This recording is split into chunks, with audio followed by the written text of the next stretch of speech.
Hej, velkommen til Sjove Spil. I den her episode der vil jeg prøve at forklare en lidt pudsig turneringsform, vi spiller i Stilling Lumberklub. Vi spiller den i øjeblikket, og vi spillede den også sidste efterår. Og der har været nogle spillere, der har efterlyst en forklaring på, hvordan det helt nøjagtigt foregår. Altså den måde, den turnering, den ligesom hvordan bliver resultaterne til, og så videre, hvordan læser man alle tingene. Så jeg vil prøve at gennemgå det her, så den her video, den er sådan set primært henvendt til spillerne i Stilling, men det kunne også være, at der var nogle spillere i andre klubber, eller nogle andre klubber i det hele taget, som kunne have lyst til at prøve at spille på den her facon. Så nu har jeg så valgt at sige, nu får jeg hele forklaringen, og der bliver brugt noget software undervejs, som man selvfølgelig ikke skal lave selv. Det har jeg gjort, og det har jeg gjort for at gøre det muligt for mig arbejdsmæssigt at komme igennem det. Så nu prøver jeg at gennemgå det. I første omgang, så drejer det sig om, at Niels Olesen for eksempel, han spurgte, at han gerne vil have en forklaring på pointsystemet. I går i runde 7, der var han makker med Arne Nør, og han forstår ikke helt hans pointe til tildelingen i forhold til, hvilke point Arne fik og sådan noget. Nu får du den lange forklaring. Man kan sige, den måde det er bygget op på, sådan generelt, det her det er en lumberturneringsform, hvor man konkurrerer både individuelt og i makkerpar. Og i hver runde, der spiller man med nogle nye spillere. Og det vil sige, at man har ikke en fast makker. Man får en ny makker hver gang. Og i det omfang, det kan lade sig gøre, så kommer man ikke til at spille med de 3 samme spillere. Man kommer ikke til at spille med den samme spiller mere end en gang. Og der kan godt ske det, hvis det er en lang turnering, at det ikke sådan rent kombinatorisk kan lade sig gøre, men det kan det langt hen ad vejen. Så man kan sige, at vi tager udgangspunkt i, at vi har en spillerliste. Og for vores vedkommende, der ser den simpelthen sådan her ud. Det er bare en lang liste med alle spillerne. Og hver spiller, for eksempel Andreas, han har spiller nummer 1. Og så kører det ellers dernede. Nu er der nogle af dem her, der er markeret med rødt, kan I se. Det har nok at gøre med, at i sidste runde, der sad Bjarne over og så videre. Men det vigtige her, det er bare, at hver spiller har et spillernummer. Så skal der jo laves en fordeling på, hvem skal spille med hvem, ved hvilke borde. Og det bliver gjort, ikke i hånden, men det bliver gjort ved, at jeg har et lille program, som er lavet på den måde, at det får, I kan se her, der står for eksempel en lang liste med borde. Der er et bord her, hvor der står 28, 5, 41, 5. Og det vil sige, at i den første runde, vi spillede, der spillede de her 4 spillere ved samme bord. Spiller 28 spillede nord, spiller 5 spillede syd, spiller 41 spillede øst, og spiller 15 spillede vest. Så programmet det får simpelthen en liste af alle de borde, der har været indtil nu. Den står her. Det så også skal bruge, det er en liste af, hvem spiller rent faktisk med i den næste runde. Nu er det her udgaven for runde 7, og det vil sige, de her spillere 1, 3, 4, 6, 7 osv., det er dem, som er med i den runde 7, hvor der så var 9 borde. Man kan sige, at begrænsningen her er jo, altså fordelen med den her turneringsform, det er, at det gør ikke så meget, hvis der er nogen, som melder afbud og sådan noget. Det eneste vi skal have, det er, at vi skal have et antal spillere, som 4 går op i. I det her tilfælde for eksempel 36 spillere. Så programmet her, det bliver kørt, og vi kan sådan set godt lige prøve at gøre det. Nu kan I se, nu står den og tykker lidt på det her, og så spytter den det her ud. Det her. Og det vil sige, det er 9 borde. Så programmet det prøver at lave en fordeling af spillere, som kigger på, hvilke fordelinger har der været indtil nu i de tidligere 6 runder. Kan den så lave 9 nye borde, hvor der er en spillerfordeling, som gør, at man ikke kommer til at spille med den samme spiller 2 gange. Så det bliver spyttet ud her. Og det vil ikke være det samme hver gang. Hvis jeg kører det igen, så spytter den en ny fordeling ud. Men igen, så det er sådan lidt tilfældigt, hvem kommer til at spille med hvem. Men udgangspunktet er, at man spiller ikke med den samme spiller 2 gange. Så det her, det er den spillerfordeling, jeg sender til jer. Og det er ikke sådan, at jeg sidder og laver 5-6 stykker, indtil jeg finder en, der går ud. Den første, den spiller ud, det er den, I får. Så det er spillerlisten. Og der kan I så se, hvis man for eksempel er, og det vil sige, her står der nord, syd, øst og vest. Det vil sige, hvis jeg er spiller nummer 7, eller lad os sige, at jeg er spiller nummer 30, så skal jeg spille på bord 1, 2, 3, 4, det vil sige nord, syd, øst, vest, så skal jeg spille øst på bord 4. Det er sådan det første trin af det. Det vil sige at få genereret den spillerliste. Så det gør jeg ud fra, hvad der er af spillere, der er til rådighed. Så genererer jeg sådan en spillerliste, og så sender jeg den ud til jer, så I kan se, hvor I skal sidde, ved hvilket bord I skal sidde ved, næste gang vi skal spille. Den næste ting, der ligesom er en forudsætning for, at vi kan køre den her turneringsform, det er, at vi har i stilling en elektronisk kampseddel. Og det er en, som sådan set bare erstatter den papirseddel, man normalt bruger, når man spiller turneringer. Og den er faktisk nem at bruge. Den er oprindeligt lavet, fordi vi i stilling har der været tradition for, at man havde noget, vi kalder en statistik over, hvad blev der meldt på alle bordene i alle spillene i de forskellige, altså i den enkelte runde.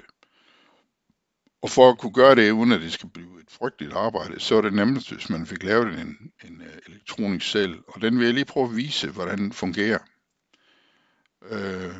Spillerne i stillingen, de er faktisk blevet gode til at bruge den. Der var noget modstand mod det i starten, men det viste sig, at ret hurtigt, der var i hvert fald tilstrækkeligt mange spillere, som gerne vil være med til det her. Og man kan sige, at når man er 4 spillere ved et bord, så skal der bare være en af dem, som i praksis udfylder den elektroniske seddel. Det gør de på deres mobiltelefon. De fleste af dem, nogen har en iPad med. Og det er sådan set lige så nemt som at udfylde på papir, når man lige har vendt sig til det. Og nu kan vi prøve at tage, nu kan vi prøve at lege, at jeg skal ind og udfylde en. Så på hjemmesiden, der er der noget, der hedder en e-seddel.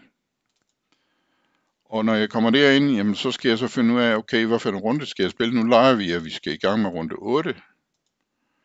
Og jeg skal spille, lad os bare sige, at jeg skal spille på bord 1, og jeg skal spille nord, og vi skal spille 40 spil. De der ting, dem udfylder man her, og så siger man udfyldt kampseddel.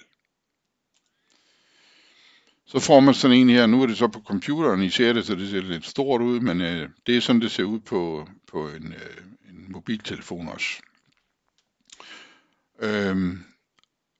Det der sker, når man bruger den her elektroniske seddel, det er, at hver gang man har udfyldt et spil, så bliver det sådan set, det skal man ikke tænke over, man skal bare udfylde sedlen. Men så sker der det, at når man har udfyldt et enkelt spil, så bliver det sendt til en maskine, en computer, der står et sted, som har en database. Den kan vi lige finde frem her.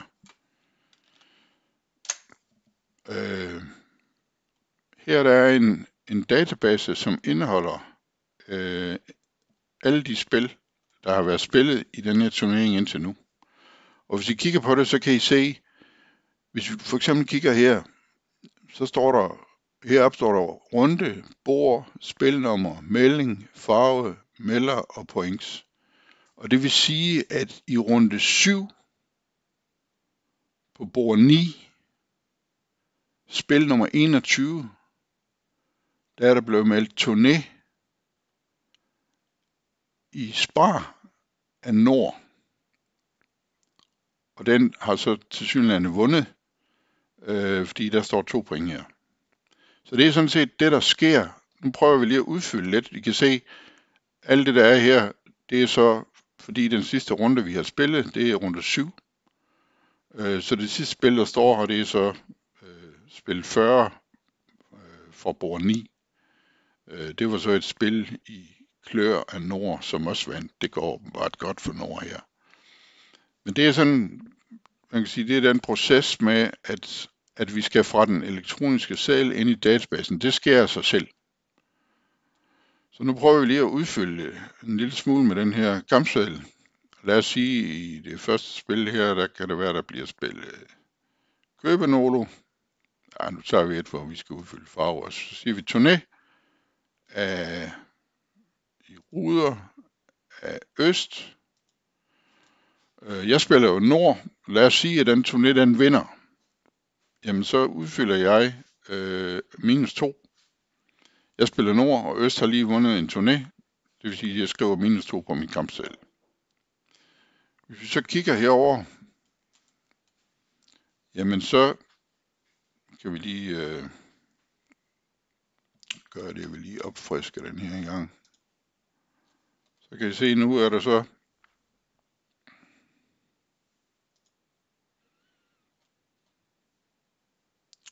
dukket. Nu er der dukket et spil op hernede i bunden. Det er så runde 8, som vi er i gang med. Og det er bord 1, som jeg valgte. Og det er spil nummer 1, og det var så en turné i ruder af øst, som den vandt så. Så hvad skal vi sige, det er sådan en sammenhæng mellem den elektroniske seddel og databasen. Lad os sige, at vi melder en gang mere, det kan være, at det blev en pas, så skal man ikke udfylde noget her. I det øjeblik, jeg vælger det, jamen så ryger det ind i den der database. Så hvis jeg nu opfrisker den her igen,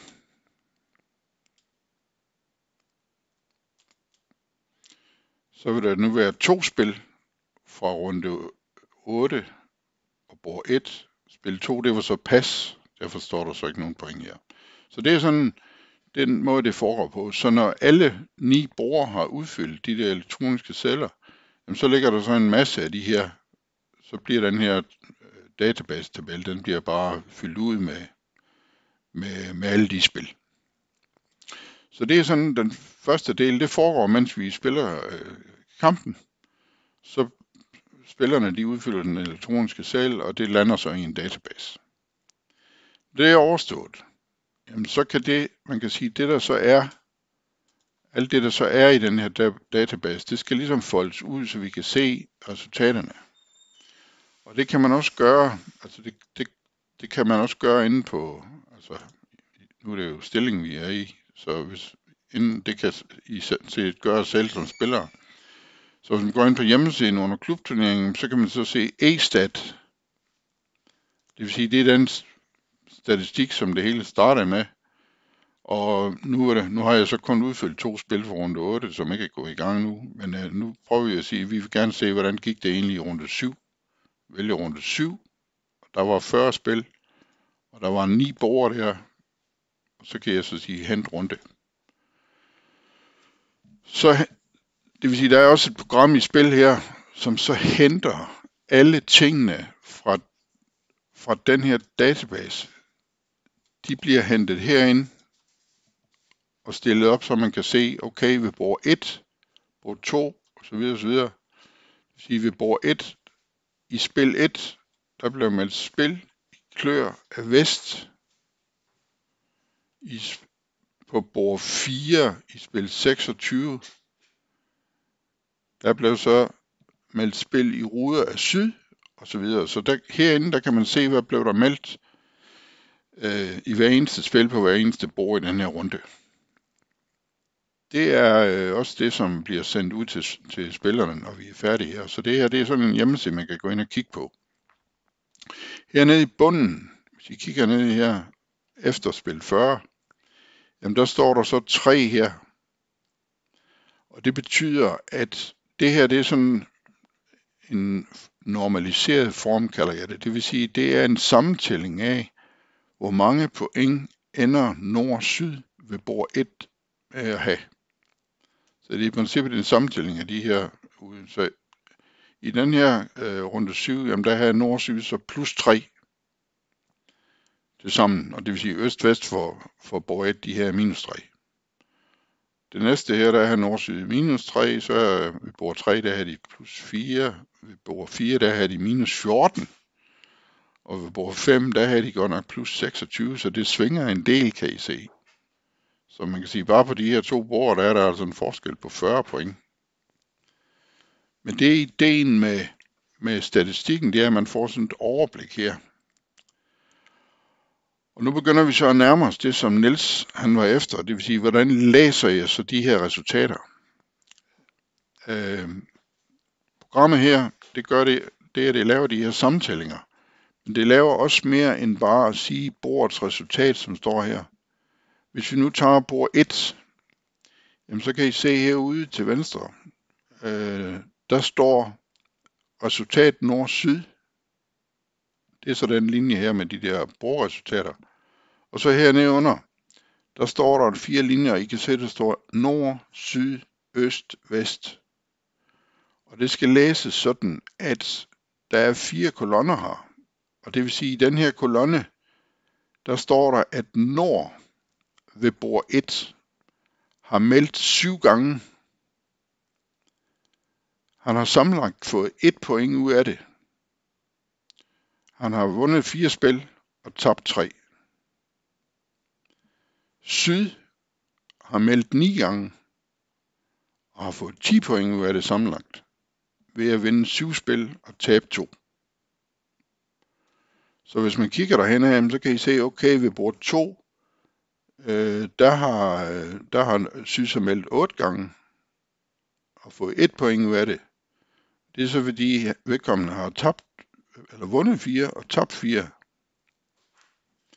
Så hvis man, lad os nu tage for eksempel, nu går vi ned og tager vest. Vest ved bord 3 for eksempel har meldt 4 gange, har fået 5 point ud af det sammenlagt ved at vinde 3 spil og tabe 1. De her tal hernede, det er dem vi så bruger til at lave den der konkurrence, som den her turneringsform det er. Det vil sige, i den her runde, jamen der konkurrerer, man spiller jo sådan, at man har en makker. Nord og syd, de spiller sammen mod det andet makkerpar.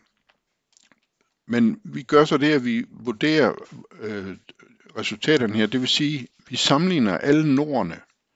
Så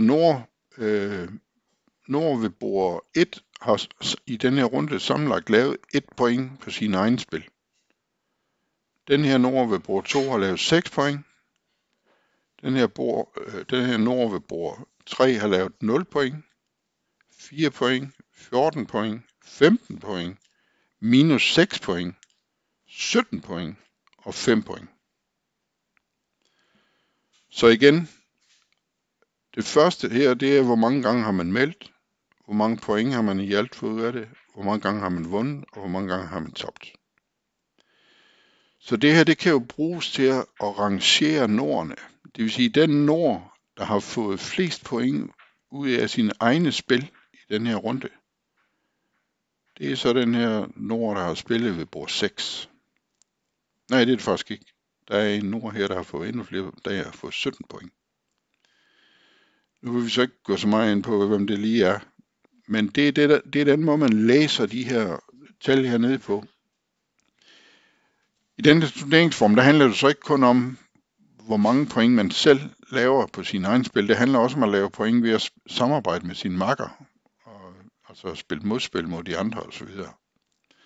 Og det er så der, hvor man kan sige, det vi gør herfra, det er, at vi tager den her store statistik, og så bliver den i princippet, så nu er vi kommet fra, vi har lavet spillerlisten, vi har udfyldt den elektroniske seddel, som er røget ind i en database, og så er de der database spil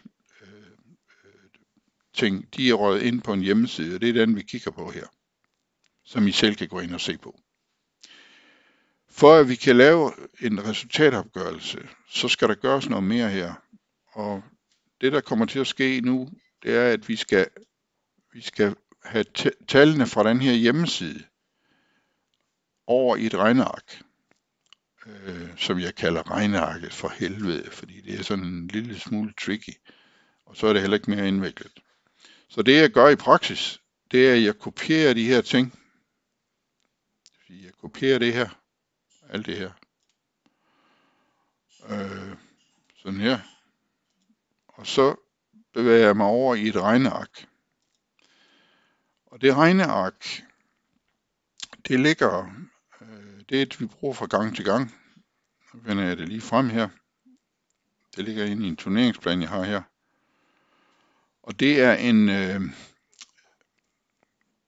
nu kan I se, at den går i gang med at stå tyk på det her. Jeg skal nok forklare bagefter, hvad der foregår. Men det jeg gør i første omgang, det er, at jeg tager det her, og så fylder jeg det ind her. Så de ting, alle de der statistikting, I så før, det er dem, der står her. Det der så er forskellen, det er, at heroppe for oven, der står spillernes numre. Og det vil sige, spil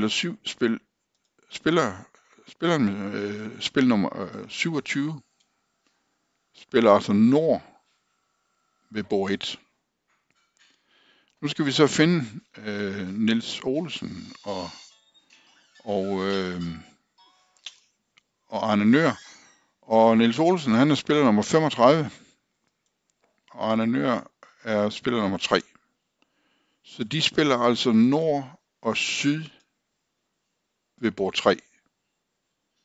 Og de spiller overfor spiller nummer 34 og 24, som spiller øst og vest ved bord 3. Og vi kan jo eventuelt lige finde dem, 34 og 24. Det er så Mogens Madsen og Jørgen Rødgaard. Så den her, det der står heroppe, det er sådan set også lidt vigtigt, for at vi kan lave den her udregning. Selve statistikken, den er jo så, altså det er den samme, som I så på herover. Og det der så sker nu, det er, at hvis vi kigger ned i bunden, så har vi sådan set de samme resultater, som jeg viste jer før. Det vil sige, Nord ved bord 1 har meldt 7 gange, har fået 1 point ud af det sammenlagt ved at vinde 4 spil og tage 3. Så det her, det er det samme, som bliver genereret i statistikken. Det der så er forskellen her, det er, at når vi har de her ting, jamen så kan man, det er sådan noget regnearks formelrytteri her, så kan vi regne ud, okay, hvad for en nord har klaret sig bedst her? Hvad for en nord har fået flest point ud af det sammenlagt? Og hvis vi nu tager, nu er det så Niels og Arne Nøhr, det drejer sig om. Og de spillede som sagt nord-syd på bord 3. Okay? Så ruller vi ned her. Og så finder vi så ud af, at Niels Olsen, han har så spillet nord, så han har meldt 13 gange. Sammenlagt har han fået 0 point ud af det. Han har vundet 7 gange og tabt 6 gange. Så for at kunne lave en opgørelse over nordspillerne, jamen så kigger vi så på Niels Olsens 0 her. Og det sammenligner vi så med de andre norder. Så der er en nord her, der endte med at have 1 point i sine egne spil. Den næste nord har 6 point i sin egen spil. Niels han har så spillet lige op. Der er en her, der har 4. Der er en her, der har 14. Der er en her, der har 15 og så videre. Det gør, at vi kan lave en opgørelse hernede. Det vil sige, hernede, der laver vi så en rangering af spillerne. Og den måde, det bliver læst på, jamen det er, at det her, det er Nords individuelle rangering. Det vil sige, Nord ved bord 1 får 3 point. Nord ved bord 2 får 6 point. Man kan få, hvis der er 9 borde, så kan man få op til 9 point. Og det er så fordi, når de får forskellige point, jamen, så er det fordi, at den her Nord har sammenlagt lavet 1 point. Den her Nord har lavet 6 point. Og hvis vi så kigger på, Niels Olsen, jamen så, altså han får så kun 2 point, og det er fordi, han har lidt færre point end de andre. Så Niels' individuelle pointtal, det opstår her. Så de sorte tal, det vil sige, det her det er det individuelle resultat for Nord ved bord 1. Det her det er det individuelle resultat for Syd ved bord 1.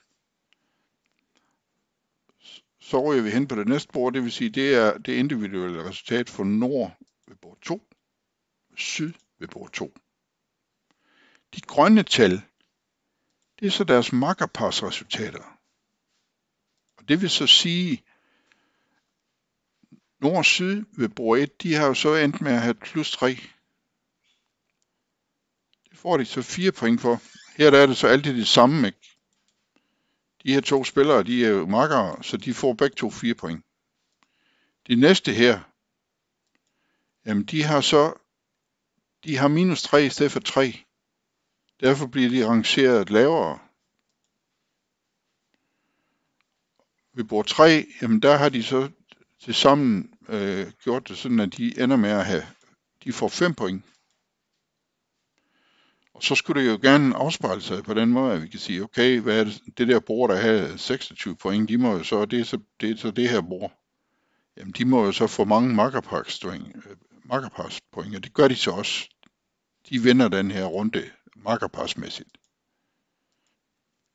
Så de grønne tal, det er simpelthen, hvor mange point laver man som makkerpar i den her turnering. Det vil sige, der er et individuelt resultat, hvor man sammenligner sig, hvis man spiller øst, så bliver man sammenlignet med alle de andre øster, og så videre. Og makkerparsresultatet, det er så, okay, hvor mange point har man sluppet afsted med at lave, i forhold til de andre, der spiller på ens position. Så det er, man kan sige, det er opgaven for regnearket her, det er at få regnet de der ting ud. Og det bliver gjort med sådan nogle formler her og så videre. Så det er for så vidt, altså, det er det, der sparer arbejde, det er, at det kan gøre det. Det vi så skal bruge som slutresultat for den her runde 7, jamen det skal jo så komme ud herover, hvor der er en opgørelse. Og hvis man kigger på det her, jamen så kan man se, okay, der er for eksempel ikke Arne Palsbjerg, han har så ikke nogen tal for den her runde 7, fordi han rent faktisk spiller med de nye spillere. Andreas, han har nogle point her, og de er delt op i 2, det vil sige, der er et pointtal for hans individuelle resultat, det vil sige, nu kalder jeg det single her, ikke, men altså enkelt. Og han har et makkerparstal.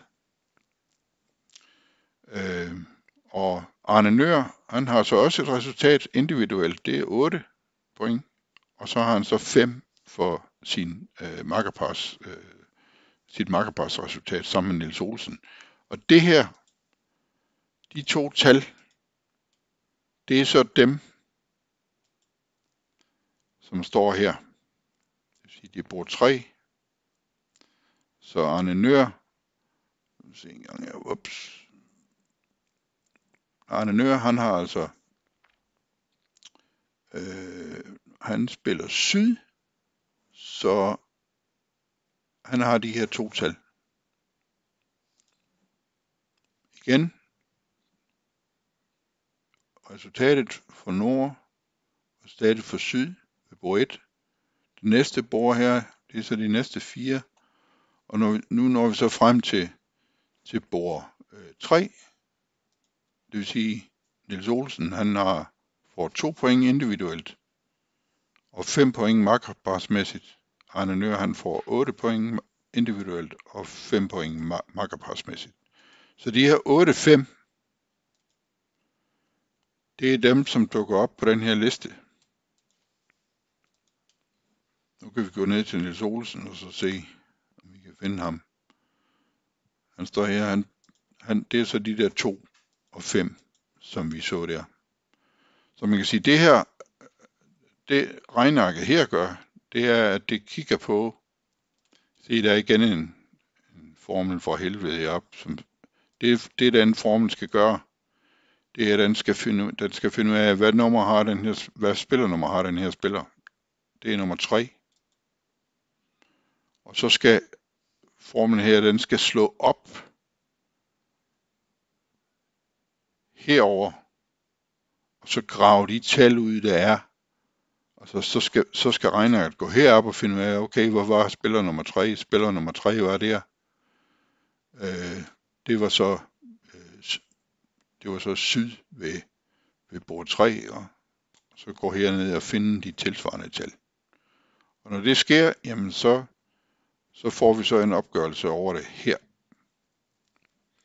Så det er derfor, at Arne Nøhr han får 8 point individuelt og 5 point makkerparsmæssigt.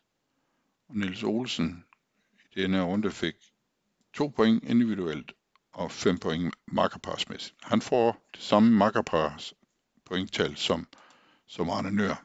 Så gik det så lidt bedre for Arne individuelt i den her runde, end det gjorde for Niels. Så kan man så se de forskellige, nu er der så, I kan se, der er nogle steder, der er en spiller her, Hanne Hartmann, hun har spillet alle runderne. Hun fik så ikke så mange point i runde 7, men hun fik nogle flere i runden før, ikke? Der vandt hun faktisk makkerparsresultatet. Så de her ting, de stammer altså heroverfra, og de her tal, de kommer så fra vores statistik, og så videre, og så videre. Så det er den måde, at turneringen, den kommer i stand på. Så herude, jamen der er der så nogle sammentællinger af det, det vil sige, det her tal, det er simpelthen en sammentælling af alle de her point. Og så er der et gennemsnit, og det vil sige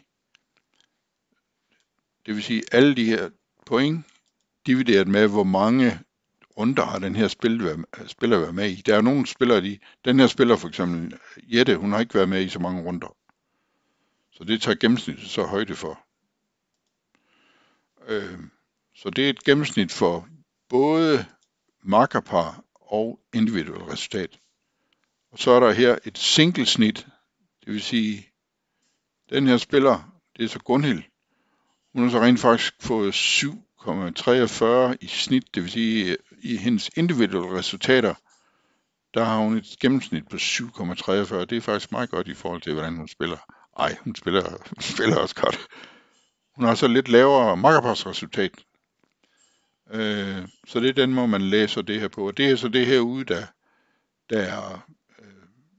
gør det op for, hvem ender så med at vinde den her turnering.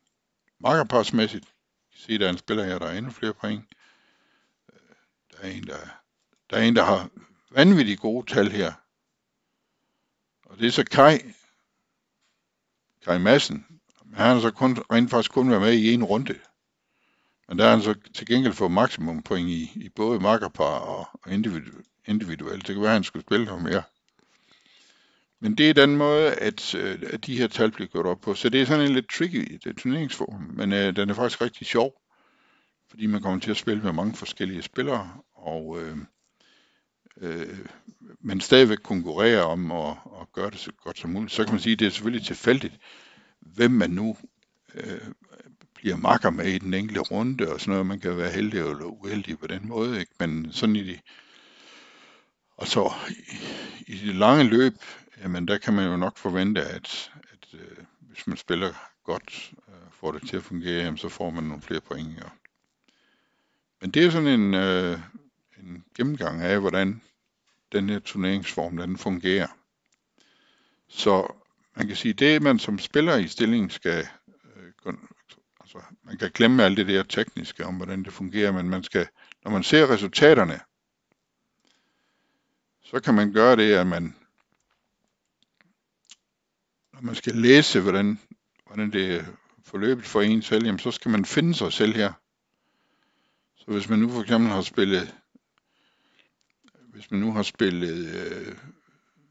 lad os sige, man har spillet øst ved bord 6, ikke? Bord 6 er her. Jamen så, det er så spiller 10. Jamen så skal man herhen, og så skal man finde sig selv hernede. Det er så øst ved bord 6. Og der har man så 5 individuelle point og 3 makkerparspoint. Og de er så opstået, fordi øst i det her tilfælde har meldt 6 gange, lavet 3 point sammenlagt ved at vinde 4 spil og tabe 2. Det er den måde, at den her turneringsform fungerer på. Så nu, jeg kan sagtens gennemgå det igen med jer, men det er den måde, man læser resultaterne på, og det er den måde, resultaterne de opstår på. Og som sagt, det eneste, altså den her turneringsform kan kun lade sig gøre, hvis der bliver udfyldt mindst en elektron, altså der skal udfyldes en elektronisk seddel for hvert bord. Og det bliver gjort troligt i hver eneste runde af spillerne for stilling. Og det er turneringslederen taknemmelig for. Det var det for denne gang. Vi ses på tirsdag. I må have det. Hej.